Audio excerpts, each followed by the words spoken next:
Hello. आज की कहानी अमन की है। अमन एक अच्छी फैमिली में पला बड़ा। अमन के 4 भाई बहन थे और इस स्टोरी का जो मेन कैरेक्टर है, जो सारा इंसिडेंट हुआ है, वो अमन के साथ हुआ है। अमन की मम्मी नहीं है। अमन एक वेल एजुकेटेड और फाइनेंशियली जो अच्छी फैमिली होती है उसमें पला बड़ा है।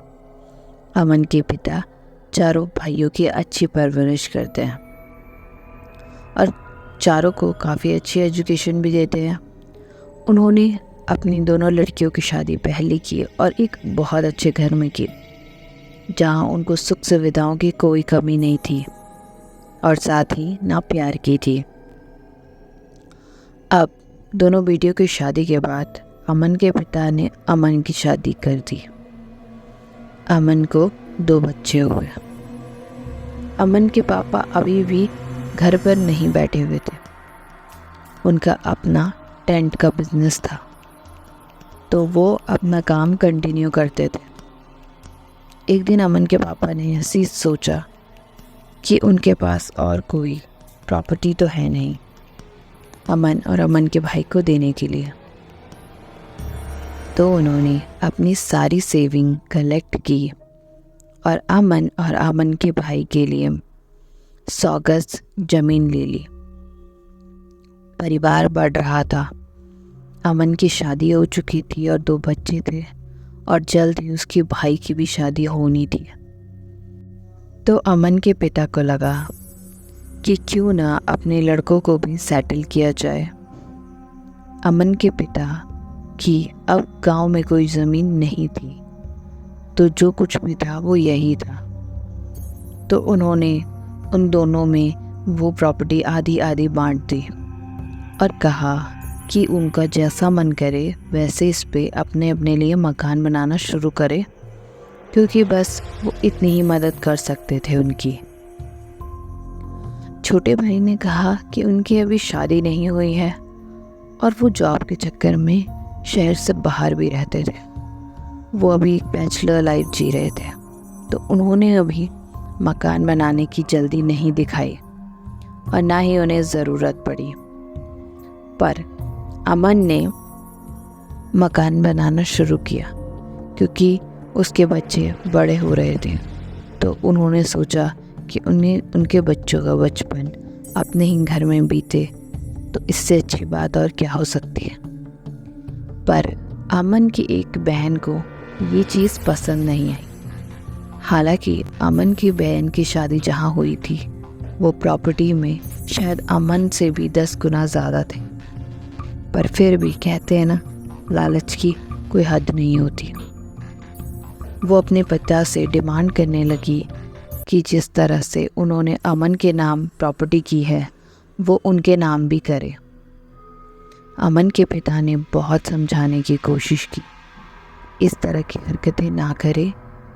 वो जहाँ भी गई है ससुराल में, वहाँ उसका बहुत अच्छा मकान है, 2 बच्चे हैं और सब कुछ है जो उसे चाहिए, पर वो अमन की प्रॉपर्टी पे नज़र ना डाले, क्योंकि अमन के पिता ने अपनी सारी ज़िंदगी की जमा पूंजी लगाकर उन दोनों भाइयों को सेटल करने की कोशिश की थी। पर अमन की बहन नहीं मानी उस चीज़ पर। अमन की बहन विद्रोह पर उतर आई और कहने लगी कि आधी प्रॉपर्टी उसके नाम करो। तो अमन का छोटा भाई अभी बैचलर था, उसकी पूरी लाइफ बची हुई थी, पर जैसे उसके घर में उस प्रॉपर्टी के लिए डेली झगड़े हो रहे थे, तो उसने अपने पिता से कहा कि अगर उसे देना है तो वो बहन को ही सारी प्रॉपर्टी दे दे, उसे कोई फ़र्क नहीं पड़ता है और अभी वो कमाना शुरू ही कर रहा है, तो क्या पता भविष्य में वो इससे भी ज़्यादा प्रॉपर्टी ले ले। पर उसे डेली ये लड़ाई झगड़े घर पे पसंद नहीं आ रहे थे। पर अमन के पिता भी इस चीज़ पर अड़े हुए थे कि बेटियों को जो उनका हक था मैंने सब दे दिया। शादी उनकी धूमधाम से कराई, ससुराल उनका सुख समृद्ध है पहले से, तो ये हक सिर्फ उनके दोनों बेटों का है। पर अब इसके चक्कर में जो हो रहा था वो अमन और अमन के भाई को झेलना पड़ रहा था। इनफैक्ट अमन के भाई को भी ज़्यादा नहीं झेलना पड़ रहा था, मेन अमन ही था, क्योंकि अमन का भाई काम के सिलसिले में बाहर ही रहता था। अमन के पापा भी ज़िद पर अड़ गए कि हक की बात है और ये हक उनके दोनों बेटों का है। अब लड़ाई झगड़ा चलता रहा और वो आए दिन घर पे आकर बहुत कुछ बोल जाती थी और बहुत कुछ सुना जाती थी। अब अमन ने सोचा कि शायद ये थोड़े टाइम में ठीक हो जाएगी और उन्होंने मकान बनाना शुरू किया। उन्होंने बस लेंटर ही डाला था और इसकी खबर जैसी ही उसकी बुआ को लगी, उसकी बुआ वहाँ पर आई और मतलब लेंटर खड़े थे और बस वो वहाँ पे आई और वो लेंटर को देखकर इतनी ज़ोर ज़ोर से रोने लगी कि आप विश्वास नहीं करेंगे, वो लेंटर अचानक से उसी वक्त टेढ़ा हो गया। टेढ़ा मतलब बिल्कुल बैंड हो गया वो अचानक से, और कोई रीज़न समझ में नहीं आया, सब कुछ सही चल रहा था। यही टाइम था कि अमन को शायद समझ जाना चाहिए था कि उसकी बहन की महत्वाकांक्षाएं बहुत ज़्यादा बढ़ रही हैं, जिसके अंदर इतना पैशन है कि वो सामने खड़ी लैंटर को सिर्फ अपने रोने से टेढ़ा कर सकती है। तो इतने में भी अमन को समझ में नहीं आया और अमन ने वो लैंटर सीधा करवाया और उस पर काम आगे बढ़ाया। वो बस रोती रही अपने भाई के पास जाके और बोलती रही कि मुझे प्रॉपर्टी चाहिए। और अमन को अब अपने बच्चों के फ्यूचर थोड़ा सा सोचना पड़ रहा था, उनके बारे में भी। अमन कहता अगर उनके बच्चे नहीं होते तो शायद वो इस बारे में सोच सकते थे बहन, पर अब उनके बच्चे बड़े हो रहे हैं और उनके पास यही एक चीज़ है जो मैं उन्हें दे सकता हूँ। फिर भी उनकी बहन समझने के लिए तैयार नहीं हुई। इन सब में अमन की बहन की जो बेटी थी वो भी हर इवेंट में साथ रहती थी। मतलब अमन की बहन अगर रोने आती थी तो वो साथ रहती थी, कुछ भी हो तो वो साथ रहती थी हमेशा। अब जैसे तैसे मकान पूरा बना और बन के तैयार हो गया। फिर अमन अपनी बहन को वैसे बुलाना नहीं चाह रहा था, पर वो ज़बरदस्ती घुस गई तो उन्होंने मना भी नहीं किया।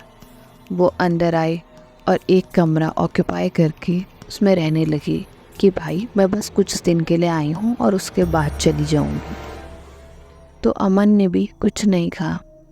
अब अमन का जब घर बना तो अमन के पड़ोस में जो थे वो पहले से अमन को जानते थे, मतलब उन दोनों की बॉन्डिंग हो गई थी काफ़ी। तो उन्होंने जस्ट ऐसी, उन दोनों का मकान काफ़ी लग के था, तो उन्होंने बस ऐसी बाहर वाले रूम पे ऐसे झांकने की कोशिश की कि अमन किस तरफ है, और बाहर वाले रूम पे अमन की बहन थी। और इस छोटी सी बात का उसकी बहन ने बहुत बड़ा तमाशा बनाया, ये कह के कि यह पड़ोसी मेरे कमरे में झांक रहा था। उस पड़ोसी ने हाथ जोड़े और ये भी कहा कि अमन अगर मेरा भाई है तो आप भी मेरी बहन जैसी हुई, मैं आपकी तरफ ऐसे गलत नज़रें नहीं देख सकता और मैं ऐसा कुछ नहीं कर सकता। पर वो चिल्लाती रही, चीखती रही और बहुत कुछ बुरा बोलती रही। अमन को कहीं ना कहीं अपने पड़ोसी पर भरोसा था, वो उसे काफ़ी समय से जानता था। उसने कहा कि बहन वो ऐसा नहीं कर सकता है, वो मेरे भाई जैसा है और तुझे भी बिल्कुल बहन जैसा मानता है। इस बात पे अमन की बहन को बहुत ज़्यादा गुस्सा आया और अमन की बहन ने अपने ये भाई को बहुत कुछ बोल दिया, मतलब शायद जो नहीं बोलना चाहिए था वो भी बोल दिया, काफ़ी कुछ बोल के और वहाँ से चली गई। अमन को ये चीज़ें दिल पे लगी। अब अमन नए मकान में तो आ गया था, पर अमन के दिल की चोट नहीं भर रही थी। उसे उसकी बहन की बातों का इतना बुरा लगा कि धीरे धीरे धीरे धीरे धीरे धीरे उनकी हेल्थ कमज़ोर होती गई। वो सोचते रहे, धीरे धीरे उन्होंने खाना पीना बंद कर दिया। और लास्ट टाइम फाइनली डॉक्टर ने जब जवाब दे दिया तो अमन ने अपने बच्चों को बुलाया और उनका हाथ पकड़ के कहा कि अब मैं जा रहा हूँ, माफ़ करना मैं ज़्यादा कुछ नहीं कर पाया तुम्हारे लिए, पर ये मकान छोड़ के जा रहा हूँ। और जब मेरा अंतिम समय आएगा तो मेरी चिता को जब आग लगाओगे तो अपनी बुआ को उस कार्यक्रम में आसपास भी मत भटकने देना। और इतना कहकर अमन चल दिया और अमन अब इस दुनिया में नहीं रहा। जब लास्ट रिचुअल हो रहा था, अमन को ले जाया जा रहा था, तो अमन की बहन और उसकी बेटी थी, वो उन्हें रास्ते में आते दिखे। अमन की बेटी को अपने पापा के लास्ट वर्ड याद है और वो अपनी बुआ के पास जाके बोली कि बुआ, जहाँ हो वहीं से लौट जाओ, नहीं तो बहुत ज़्यादा बुरा हो जाएगा। अमन की बहन बस अमन की बेटी को घूरती रही, पर शायद अमन को कहीं ना कहीं पता था कि अगर इसका ऐसे आना जाना रहेगा तो ये एक और पर्सन को खा जाएगी। ये स्टोरी हमें अमन की बेटी साक्षी ने बताई है, जो अभी 12वीं क्लास में पढ़ रही है। और वो कहती हैं कि उन्हें बहुत दुख है कि एक प्रॉपर्टी के चक्कर में उनके पापा नहीं रहे। वो यहाँ पर 2 गलतियाँ मानती है। एक, जब अमन का लेंटर डल रहा था और उसकी बहन आके रोई और वो पूरा टेढ़ा हो गया, तो तभी अमन को उसकी बहन की महत्वाकांक्षाओं के बारे में जान लेना चाहिए था और उसके बाद ना उसे घर बुलाना चाहिए था, ना वहाँ जाना चाहिए था, डिस्टेंस मेंटेन करना चाहिए था। और दूसरी, अमन के पिता की ज़िद, जिसको ज़िद थी कि ये उनके बेटों का हक है और वो हक एक बेटे को ले गए।